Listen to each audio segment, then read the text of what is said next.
ngobrol-ngobrol sedikit nih Pak soal dinamika forum, karakter mahasiswa, perubahan yang terjadi di dalam fakultas kita ini Pak. Kebetulan fakultas Usuludin itu termasuk fakultas yang cukup tua ya di Indonesia. Dan Bapak juga sudah lama di forum dari menjadi mahasiswa, pengajar hingga menjadi salah satu dekan di sini. Kami itu cukup lama Bapak di forum sendiri ya Pak. Selama 33 tahun terdapat banyak perubahan ya sih dari forum sendiri Pak, bagaimana? Banyak tentu perubahan. Perubahan itu banyak. Ya tadi termasuk juga karena tantangan zaman, kebutuhan, kemudian keterserapan tenaga kerja misalnya, yang kemudian menantang Fakultas Usuludin untuk mendirikan program studi atau jurusan yang diharapkan akan lebih bisa terserap sebagai tenaga kerja gitu lulusannya. Tetapi karena memang Usuludin itu kan ilmunya ilmu murni. Jadi kalau dulu mahasiswa memang tidak begitu banyak berharap kemudian lulus kemudian menjadi apa gitu, berbasis pada keilmuan yang dimiliki. Ya kecuali ya ilmu untuk ilmu gitu aja. Jadi, ya, mudah-mudahan ya ilmunya bermanfaat gitu. Itu aja gitu cita-citanya gitu. Jadi tidak punya cita-cita kuliah nanti akan menjadi guru juga tidak, Usuludin gitu kan. Menjadi dai juga tidak, bukan fakultas dakwah gitu kan. Menjadi apalagi ya, kerja kantoran juga tidak itu kan, fakultasnya fakultas agama. Jadi cita-cita mahasiswa Usuludin dulu pada umumnya ya mudah-mudahan ilmunya bermanfaat gitu. Karena ini ilmu agama ya, mereka dengan penuh semangat belajar karena ini ilmu Allah gitu kan. Jadi ilmu yang paling diridhoi oleh Allah gitu. Nah, ini ilmu agama. Jadi kalau janjinya itu kan kalau orang tafakuh fiddin, man tafakuh fiddin, itu kan kafallahu.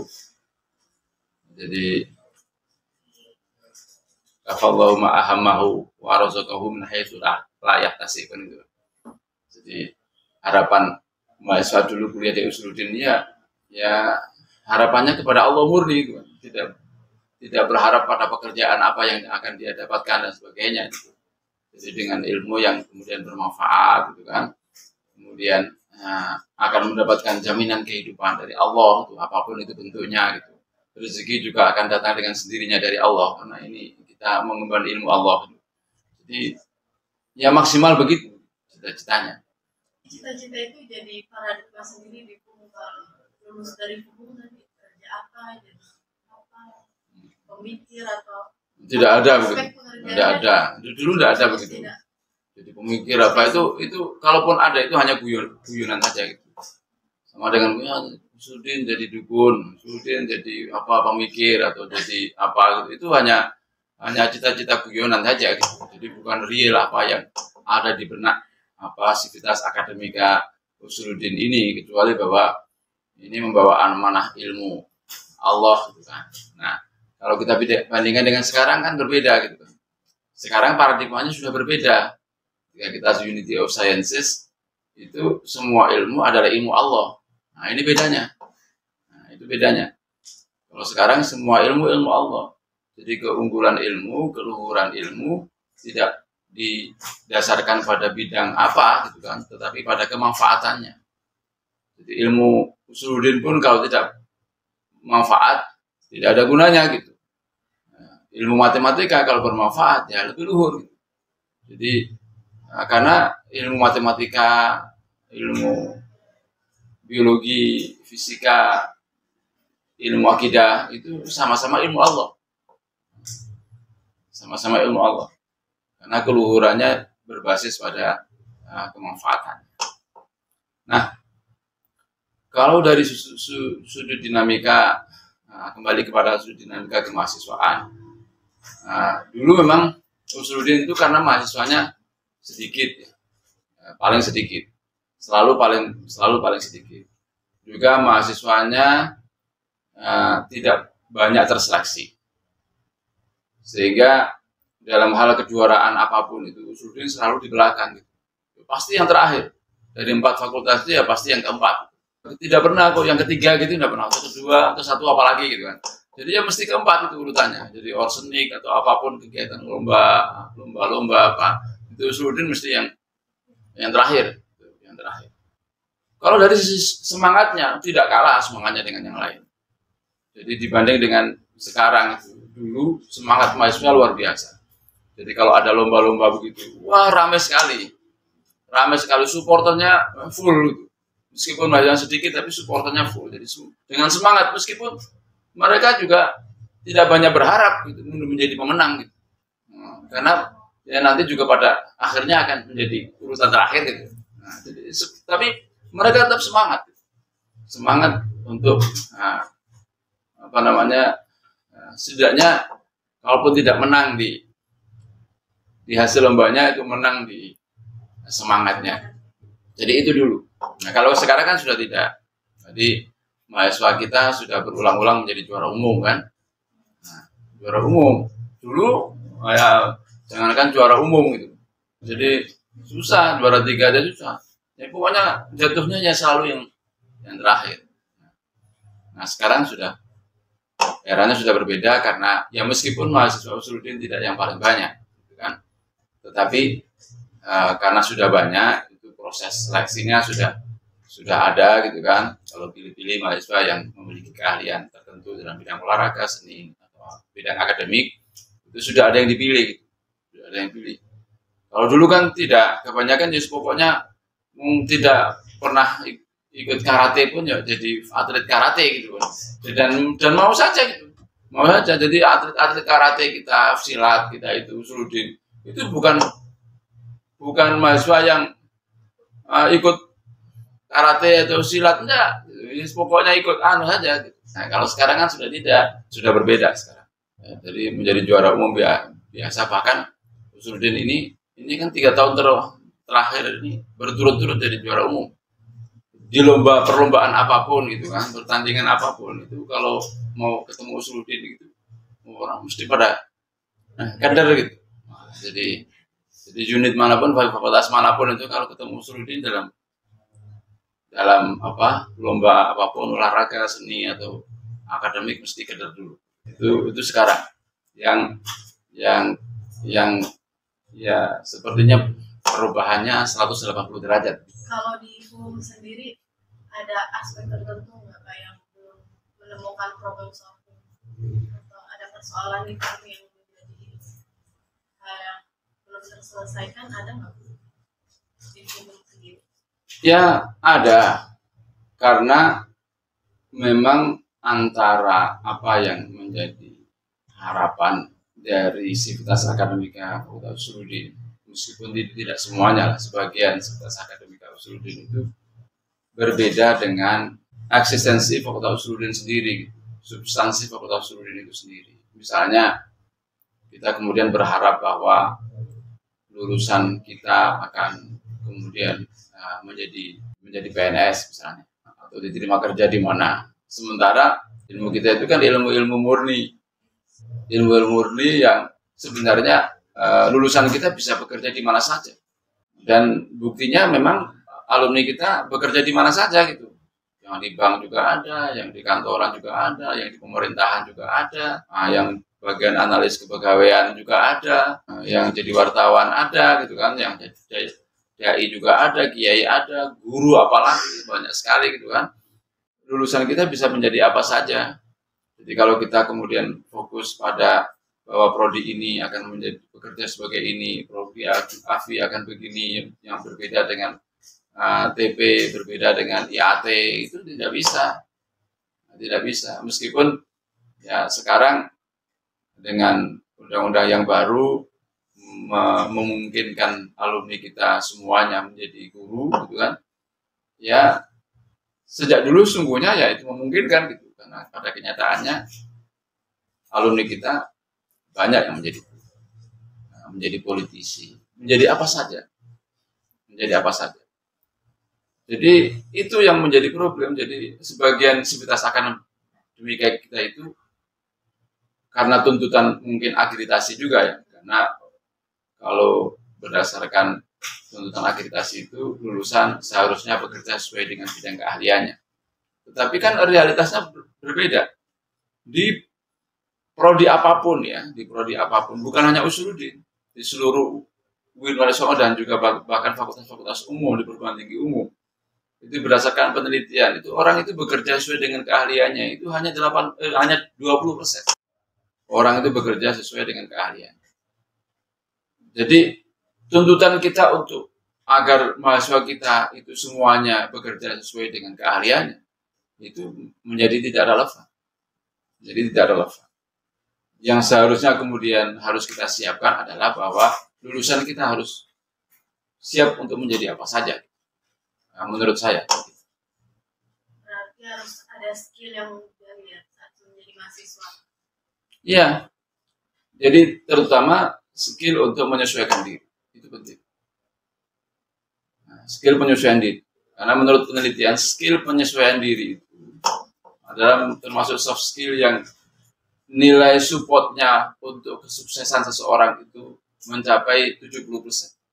Jadi ya kesiapan untuk menjadi apa saja dan bergaul, berkomunikasi, berinteraksi gitu kan, dengan kelompok manapun, dengan siapapun, dengan tradisi apapun gitu kan, dengan lingkungan pekerjaan seperti apapun, itu penting. Dan mungkin juga yang lebih penting dari itu adalah integritas, usaha integritas. Dan dimanapun sekarang di perkantoran, di bank, gitu kan, di perusahaan-perusahaan yang dicari justru adalah tenaga-tenaga yang memiliki integritas. Ya, nah ini yang harus kita siapkan. Persoalan keahlian itu pengusaha-pengusaha itu, perusahaan-perusahaan gitu, di perbankan atau di tempat lain itu mereka bisa latih sendiri. Cukup 1-2 minggu, 1-2 bulan itu sudah cukup untuk membekali seseorang menjadi ahli perbankan gitu, untuk siap bekerja sesuai dengan bidangnya di perusahaan atau di perbankan, di perkantoran. Itu tidak butuh waktu lama untuk mencetak keahlian itu. Tapi untuk mencetak figur yang berintegritas itu susah. Bagaimana caranya mahasiswanya bisa memiliki skill adaptif? Ilmu kita yang ilmu murni itu sungguhnya secara substantif sudah membekali kita semua untuk itu. Jadi setidaknya kita itu kemudian menjadi siap untuk belajar keahlian tertentu, sehingga kemudian kita bisa mudah menerimanya. Karena soal belajar itu sungguhnya juga soal penerimaan, kesanggupan kita untuk menerima pelajaran itu. Kadang pelajaran itu menjadi sulit karena di dalam diri kita gitu, sudah ada semacam hijab yang menutupi gitu, sehingga kemudian ilmu itu susah untuk dipahami. Sementara di Fakultas Usuluddin ini kita sudah diajari banyak hal yang terkait dengan substansi sebuah ilmu gitu kan, tentang apapun, khususnya ya tentang integritas, menjadi bagaimana menjadi bersemangat tinggi, yang teguh pendirian, sabar. Itu kan semuanya ilmu kita itu. Nah, itu ilmu kita. Itu kemudian berpikir substantif gitu kan. Lebih berpikir ke depan, tidak berpikir saat ini gitu. Jadi berwawasan jauh ke depan, tidak hanya memikir hal-hal yang sifatnya sementara gitu. Tidak mengharapkan kenikmatan yang sementara, tapi kenikmatan yang lebih jauh ke depan, yang lebih hakiki. Jadi itu ilmu kita, itu ilmu-ilmu yang dipelajari di Usuluddin ini, di program studi apapun. Karena agama kita mengajarkan itu melalui pengajaran tasawuf atau pengajaran tauhid, akidah, filsafat. Al-Quran, hadis, semuanya mengajarkan kita tentang hakikat kehidupan ini. Jadi kemudian mendidik kita menjadi tahu bahwa segala apa yang kita lakukan akan mengandung konsekuensi. Jadi semangat kita akan menghasilkan kesuksesan, kelemahan kita akan mengakibatkan keruntuhan misalnya. Kemudian kesungguhan kita juga akan menghasilkan kesuksesan. Jadi manjada wajada gitu kan, itu kan semangat kita. Ya, mengajarkan kita optimisme gitu. Karena kita tahu keburukan yang kita lakukan akan menghasilkan keburukan. Kebaikan yang kita lakukan akan menghasilkan kebaikan. Jadi itu kata kunci dari keilmuan usuluddin yang mendasar begitu dan dimiliki oleh yang seharusnya dimiliki oleh alumni Fakultas Usuluddin dan Humaniora. Ilmu sendiri kan ilmunya ilmu murni. Kata Bapak tadi, sebenarnya arah dari ilmu itu bagaimana sih Pak? Maksudnya gimana? Arah Usuluddin hari ini dan kedepannya itu mau kemana? Ya, tadi sudah saya sampaikan semuanya terkait dengan itu ya. Jadi persoalan apa yang mau dibawa Fakultas Usuluddin ini tidak ada perubahan antara dulu dan sekarang. Jadi menyiapkan generasi yang bisa memberikan manfaat, kan, dalam bidang apapun kepada masyarakat, kepada lingkungan, kepada alam semesta ini. Maka alumni Usuluddin harus memberikan manfaat. Itu kata kuncinya. Jadi itu kata kuncinya. Jadi Usuluddin itu menyiapkan generasi yang bermanfaat. Bermanfaat untuk dirinya, keluarganya, lingkungannya, masyarakat pada umumnya, bangsa dan negara, dan juga agama. Jadi itu yang disiapkan oleh Usuluddin. Menurut Bapak, mahasiswa sendiri harus seperti apa sih sudah mengimplementasikan ilmu Usuluddin? Ya, tentu sesuai dengan apa yang saya sampaikan tadi. Seharusnya mahasiswa Usuluddin itu harus optimis. Usuluddin itu harus optimis. Karena pada dasarnya Usuluddin ini adalah ilmu tentang substansi, tentang usul, ilmu basis yang memberikan bekal kepada mahasiswa untuk apa saja, gitu, untuk siap menghadapi tantangan ke depan. Persoalan bahwa kemudian Usuluddin itu tidak memiliki keterampilan tertentu. Yang penting mahasiswa itu punya kesiapan untuk belajar. Jadi kalau dibutuhkan untuk belajar ilmu tertentu, ya belajar. Jadi kalau diberikan tugas tertentu, kalau dia tidak bisa, ya dia harus belajar. Jadi itu kata kuncinya. Jadi Usuluddin tidak ada kata menyerah, tidak ada kata menyerah. Setiap apa yang datang pada mahasiswa Usuluddin itu adalah kesempatan yang harus diterima dan dilaksanakan. Jika kemudian dia masih memiliki kekurangan, maka dia harus belajar. Itu saja. Tidak ada kata menyerah pada mahasiswa Usuluddin, karena ilmunya dijamin oleh Allah. Jadi orang yang belajar Usuluddin itu kehidupannya dijamin oleh Allah. Kenapa mahasiswa itu kemudian menjadi tidak sukses? Karena tidak percaya ini. Jadi mereka yang tidak sukses itu mereka yang tidak percaya, sehingga mereka tidak semangat belajar. Ya, Usuluddin ini buat apa? Oh, tidak berguna, ya tidak memberikan keterampilan apapun, dan sebagainya dan sebagainya. Itu adalah ungkapan-ungkapan orang yang tidak percaya bahwa ilmu yang dimiliki ini ilmu yang memberikan jaminan kepada kehidupannya nanti di masa depannya. Dan jaminan itu datang dari Allah yang pasti. Bukan hanya dari jaminan dari manusia. Kalau jaminan dari manusia itu belum tentu terjadi. Bisa dipungkiri, tapi Allah tidak mungkin mengingkari janjinya. Kalau sendiri mahasiswa juga termasuk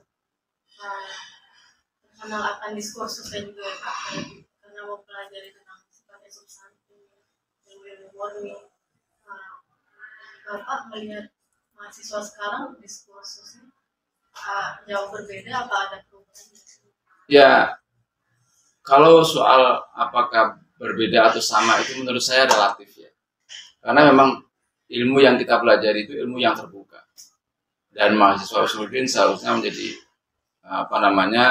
mahasiswa yang memiliki sikap terbuka. Maksudnya terbuka itu ya terbuka terhadap tantangan apapun, terbuka terhadap ilmu apapun. Jadi karena ilmu itu kan netral, orang Usuluddin itu siap untuk belajar apapun, tidak ada yang ditolak. Diskursus apapun yang berkembang di dunia ini diterima oleh Usuluddin, tidak ada yang ditolak. Jadi tidak ada kata sesat di Usuluddin, kecuali bahwa ketika kemudian ilmu yang dipelajari itu justru membawa pada kerusakan. Tapi selama ilmu yang dipelajari itu bersifat konstruktif, membangun harmoni, maka ilmu apapun tentu akan diterima oleh Usuluddin. Jadi bagi orang Usuluddin yang sesat itu bukan ilmunya. Jadi ilmu apapun itu netral saja. Semua ilmu diterima di Usuluddin, diterima oleh orang Usuluddin. Yang tidak diterima itu adalah ketika ilmu itu kemudian digunakan untuk hal yang tidak baik. Jadi ini persoalan untuk apa ilmu itu digunakan. Jadi kalau itu ilmu itu digunakan untuk hal yang bermanfaat, apapun itu, ya baik bagi Usuluddin. Tapi kalau ilmu itu digunakan ya, untuk hal yang tidak baik, ya itu akan ditentang oleh Usuluddin. Ilmu apapun, termasuk ilmu agama. Jadi kalau agama ini misalnya ilmu agama itu digunakan untuk misalnya untuk kepentingan politik tertentu gitu, untuk mengkanter lawan, untuk menjatuhkan lawan, untuk menghinakan kelompok yang lain, ya itu akan dilawan oleh Usuluddin. Karena itu keluar dari substansi keilmuan Usuluddin, keluar dari tujuan dari ilmu Usuluddin. Jadi ilmu itu sama, matematika, ilmu fisika, kimia, ilmu agama, ilmu fikih, itu bisa memberikan manfaat, juga bisa memberikan mudarat. Itu tergantung penggunaannya. Jadi bukan ilmunya. Ketika ilmu sendiri itu positif. Nanti open juga dengan perkembangan zaman. Iya. Jadi itu yang menjadi keistimewaan Usuluddin. Usuluddin itu terbuka dengan perkembangan zaman, terbuka dengan ilmu apapun, karena selalu berpikir positif terhadap ilmu. Yang namanya ilmu pasti bermanfaat dan seharusnya bermanfaat. Bahwa kemudian ada ilmu yang tidak bermanfaat, ya karena orang yang memiliki ilmu itu tidak memanfaatkan ilmunya. Atau sebaliknya memanfaatkan ilmunya untuk hal yang buruk. Seperti tadi itu, ilmu agama, ilmu Al-Quran, tapi untuk menghinakan orang lain, melecehkan orang lain. Misalnya. Tapi kalau orang Usuluddin seharusnya tidak. Karena orang Usuluddin tahu bahwa hakikat dari ilmu itu positif. Untuk hal-hal yang positif dan akan bermanfaat untuk alam semesta ini. Sendiri bagaimana cara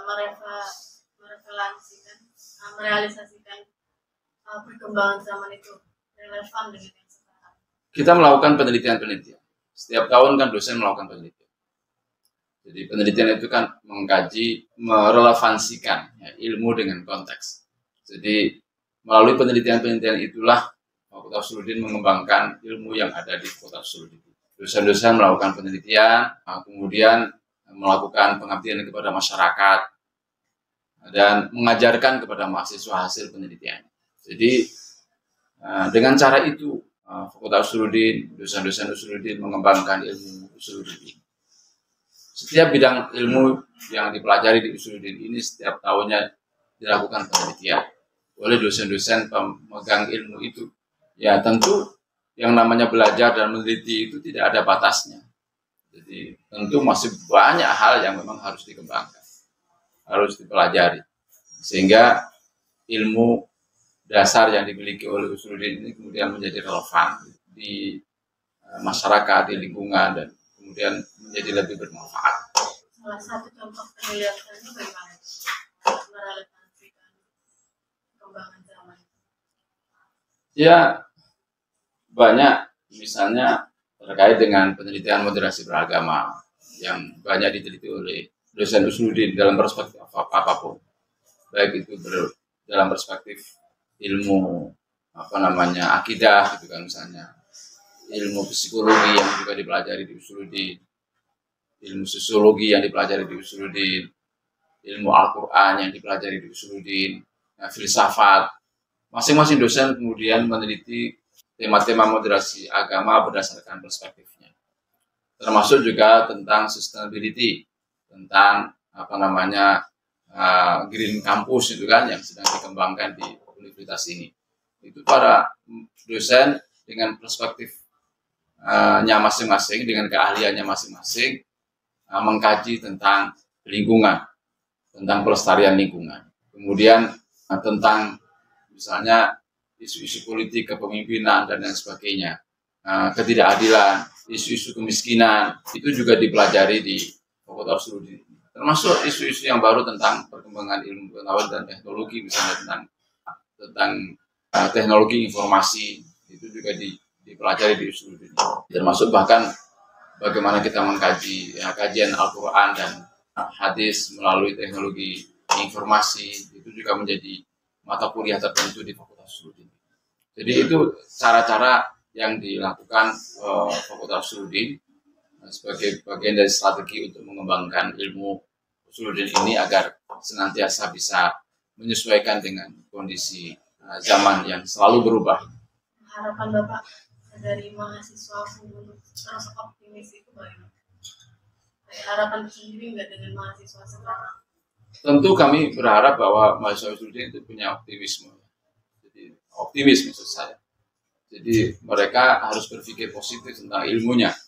Jadi mereka lebih bersemangat, kemudian mereka juga lebih terbuka untuk kemudian belajar apapun yang bermanfaat, yang akan memberikan manfaat. Jadi jangan kemudian karena diterima di Usuluddin tidak diterima yang lain kemudian loyo gitu, kemudian tidak memiliki harapan gitu. Ya, tidak seharusnya begitu. Karena satu-satunya ilmu yang dijamin oleh Allah itu ya ilmu usul, yang masa depan pemiliknya akan dijamin di kehidupannya di dunia ini dan di akhirat. Yang lain yang tidak, setidaknya secara tekstual begitu. Maka seharusnya mahasiswa Usuluddin optimis untuk ini. Dan orang-orang yang optimis semuanya sukses, tidak ada yang tidak sukses. Seluruh teman-teman saya pengalaman saya dalam selama saya kuliah dan saya memiliki mahasiswa, semua mahasiswa saya yang optimis, semua kawan sahabat saya yang optimis di Usuluddin ini, semuanya sukses, tidak ada yang tidak. Saya belum menemukan contoh teman saya yang dulu kuliahnya optimis kemudian gagal. Itu kan namanya orang belajar Usuluddin tapi tidak percaya dengan ilmu. Tapi keraguan itu jangan kemudian mempengaruhi integritas kita, semangat kita dalam menuntut ilmu, tetap memiliki optimisme karena kita percaya sama Allah, gitu kan.